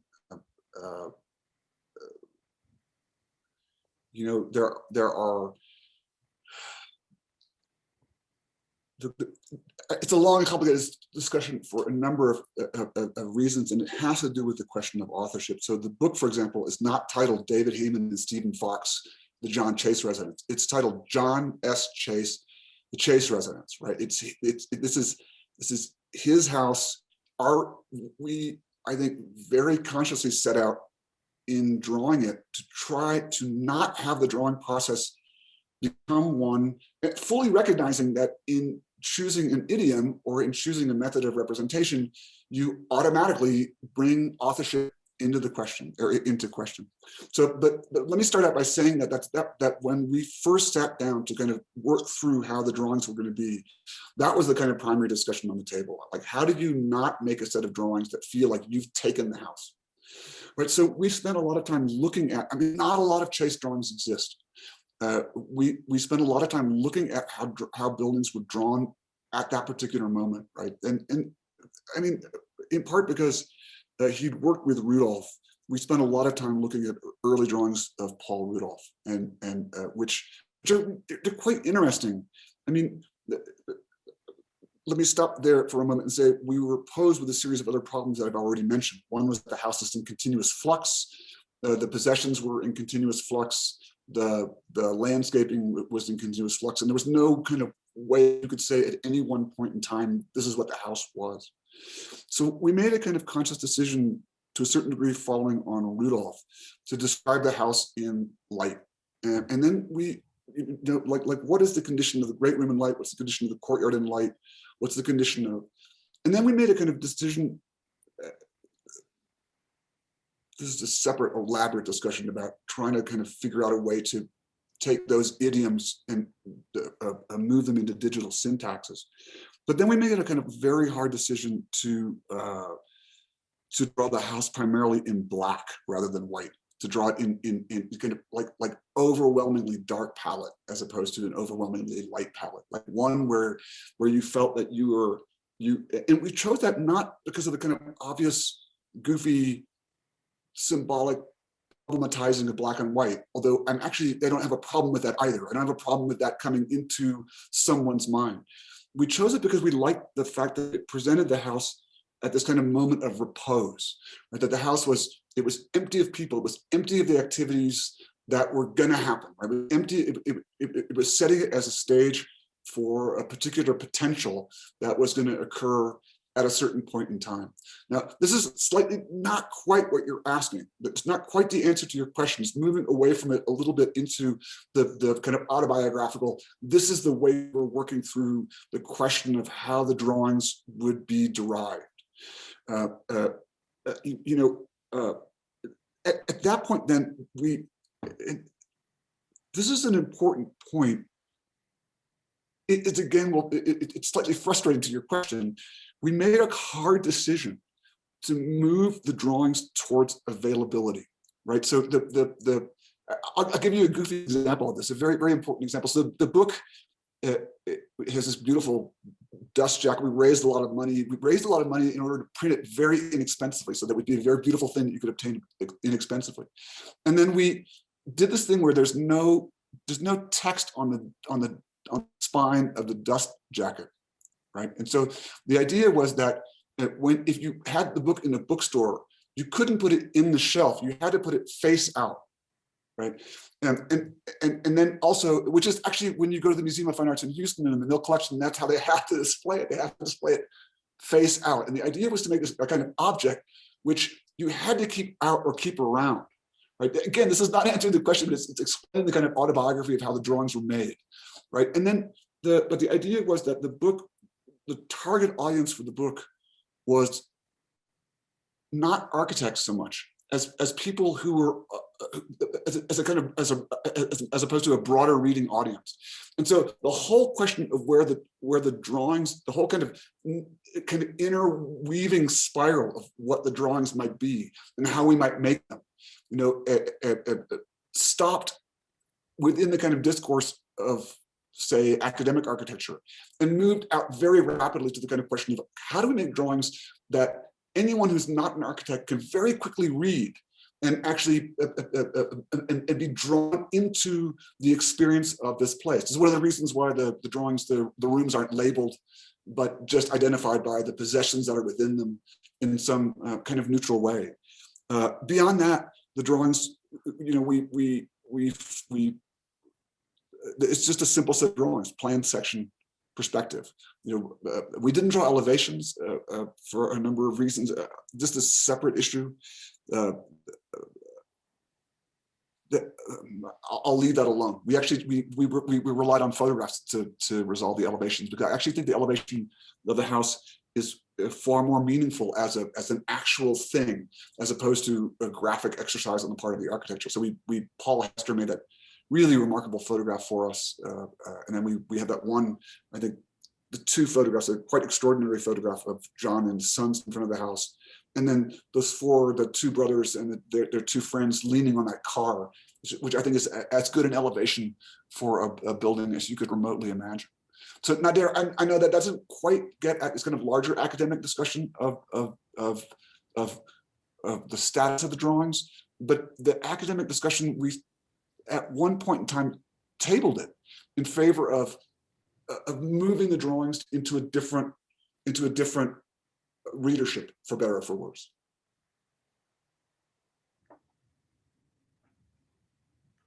David, I feel that you know, this project, this really isn't a question, it's more of just a comment, has been an incredible feat of architectural forensics. You know, you went in deep, you sourced every available bit of information that you could. You know, unfortunately, Chase lived in a time where architectural archives were not seen as something of value to keep long term, and so you really had a lot, you know, up against you. And so I just really want to commend you on being able to do that. And correct me if I'm wrong, but there was a group of you that was only 4 or 5 strong, correct? Yeah, there were. I mean, just note to academics out there: if your dean asks you to do something that you don't want, what you ask your dean back for is for some money to hire a graduate student. You go, yeah, I'll do that, but in exchange, give me some cash to do this thing. Yeah, 3 really remarkable graduate students: Brooke Burnside, Sarah Spielman, Wei Zhu. Brooke in particular stayed with the project all the way through publication, and we had this very, very small team. We got a lot of assistance from historians, other historians. I haven't mentioned Steve Fox because in the book, so the book is broken into 2 parts.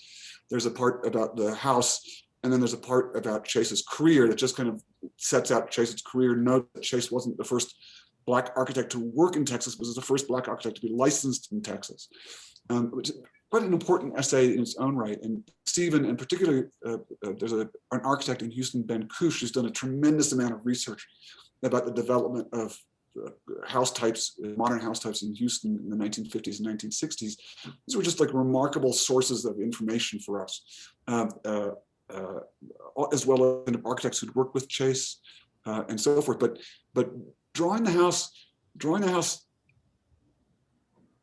I mean, the weirdest thing about the house is that it was this thing that was always moving, right? It was always changing. It was, like, for example, we still don't know when that barbecue was exactly built.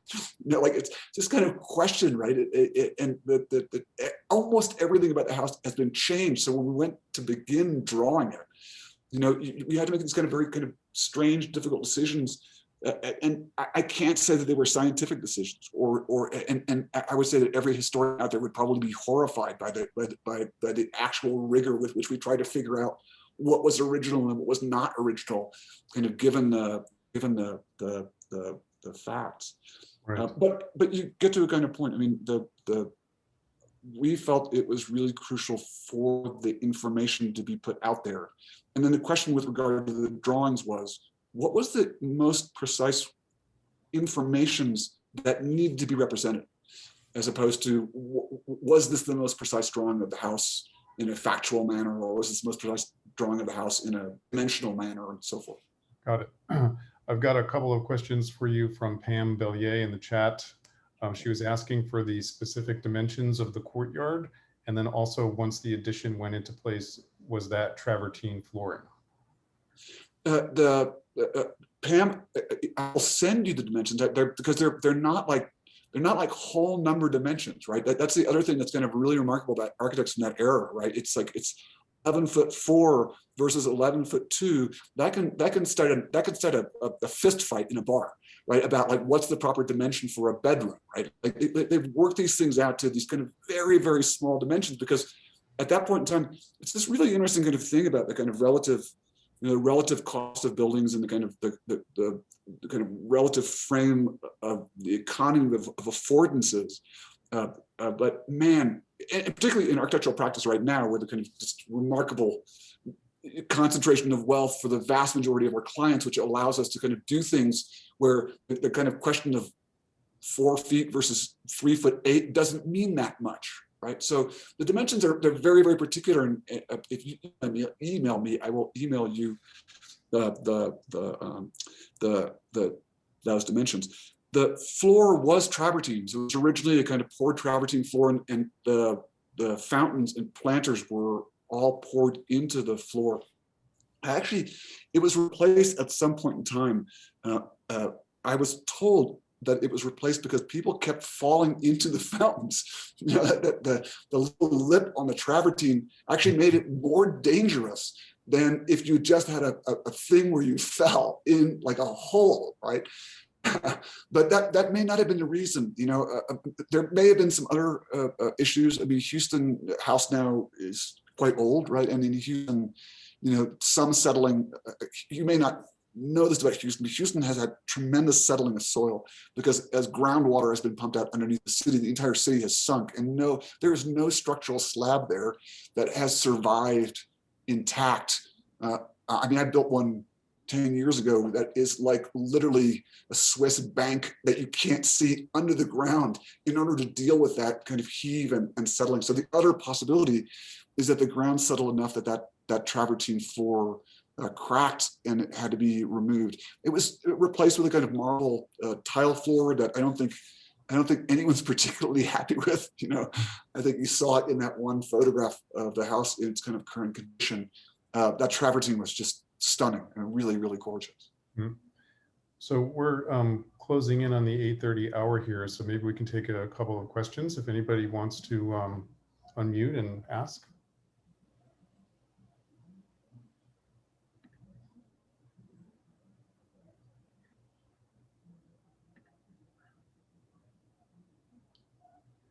Hi, David. Hi.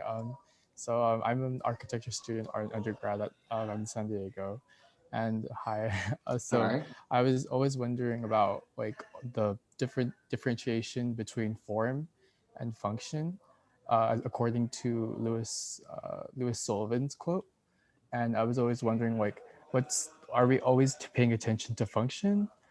Function in that we're always paying attention to the livability aspect of the structure, or are we always paying attention to like the more form, like the more artistic aspect of it? I'm always like struggling in between, like, is there like a balance, or are we looking at like Le Corbusier and like how he's saying like, oh, there's always going to be a balance between those two terms? Well, this is a really interesting question, and it gets to the question that Nader was asking about populism. So if you read Sullivan, I love the quote. One of the things that's most interesting about that quote is if you read it and then you look at Sullivan buildings, right? They're often covered with just the most remarkable decoration on the planet, right? The thing that's interesting about that quote is that over the 20th century, our definition of function has been debased. Right, so for Sullivan, the idea of a kind of organic scroll work at the point where you entered the building was part and parcel of the function of the building, part and parcel of establishing in your mind, for example, its relative value. Or, I mean, the building that you might look at are his banks, right? And my favorite is the Owatonna Bank, you know, in Owatonna, Minnesota. And you have to ask yourself, what is the function of the clear decoration of that building? I mean, that building has a very unusual detail. It has on the corner, it has a window, and behind the window is the bank owner's desk. That when you walk by the window, you see the bank owner and know that he is protecting your money. And if you then extrapolate that idea to go, every single other decision on the elevation follows an idea about function. But we in the 20th century have debased the word function to just mean utility.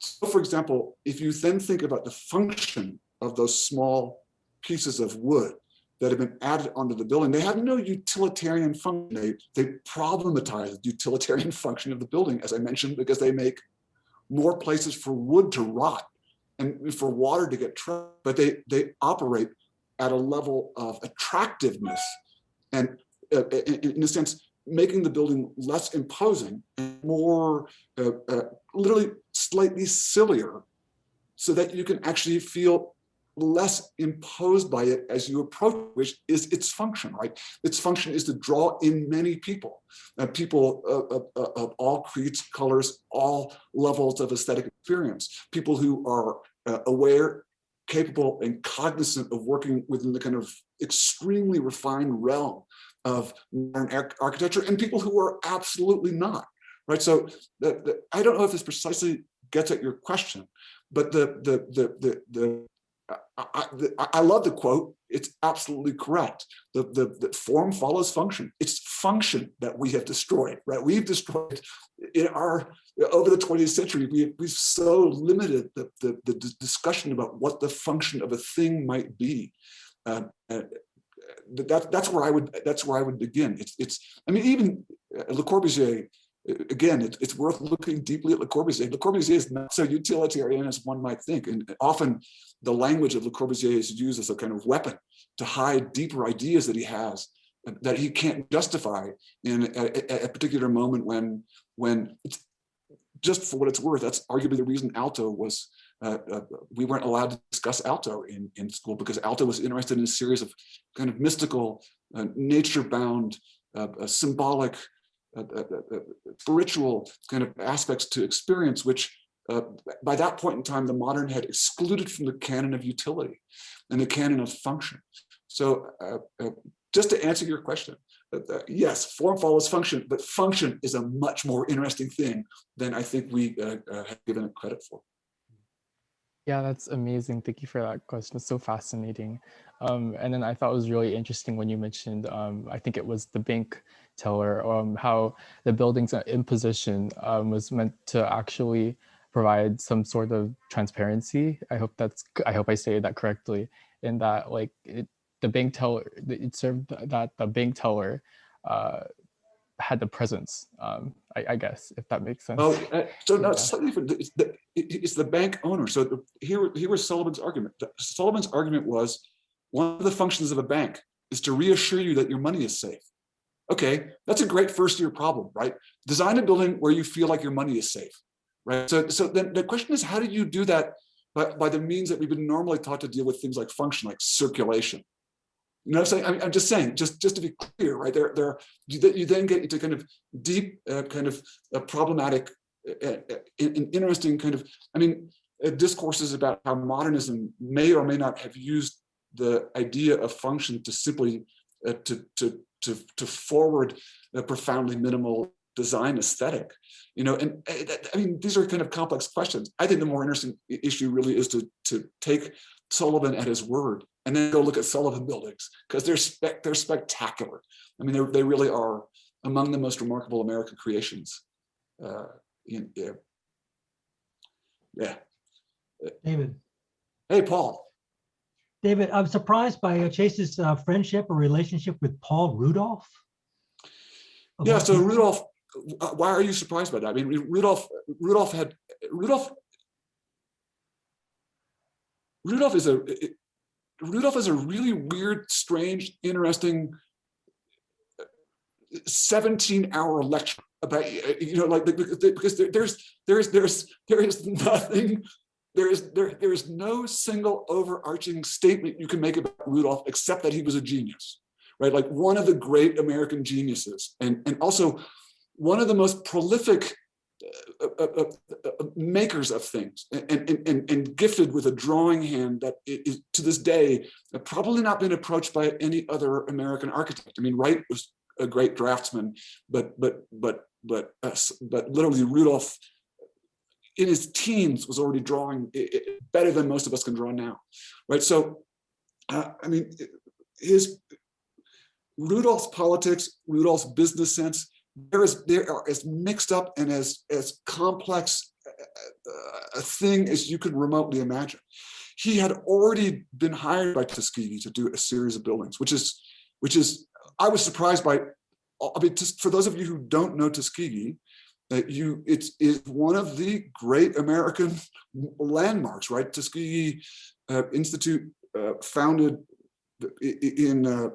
paid for by wealthy Northern industrialists as a kind of first all-Black college in the Deep South, which it was then rewarded for by that county being essentially cut off of all services by the state, right?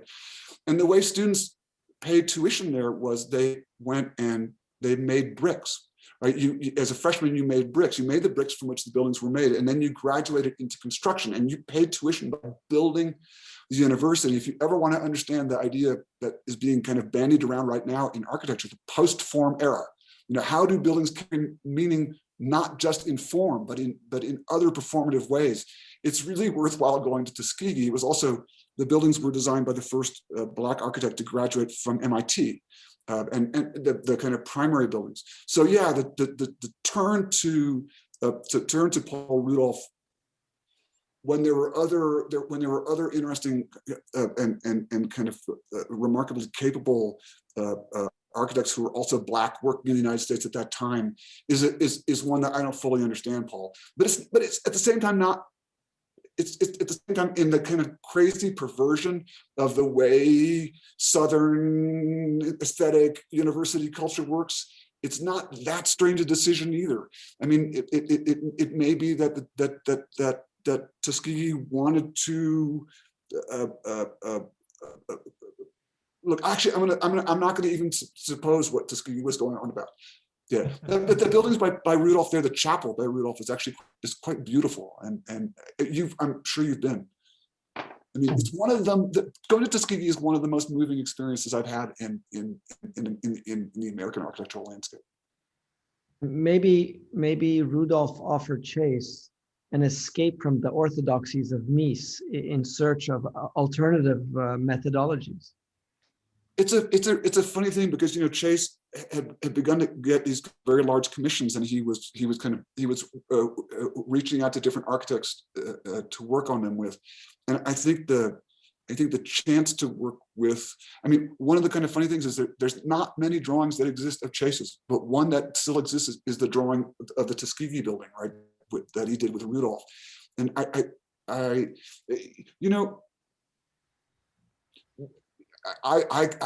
didn't do enough research on that Tuskegee building to venture any further into, and anything I would say about it now is just speculation. But my guess is that the opportunity to work with Rudolph and to move again closer to this kind of critical design edge.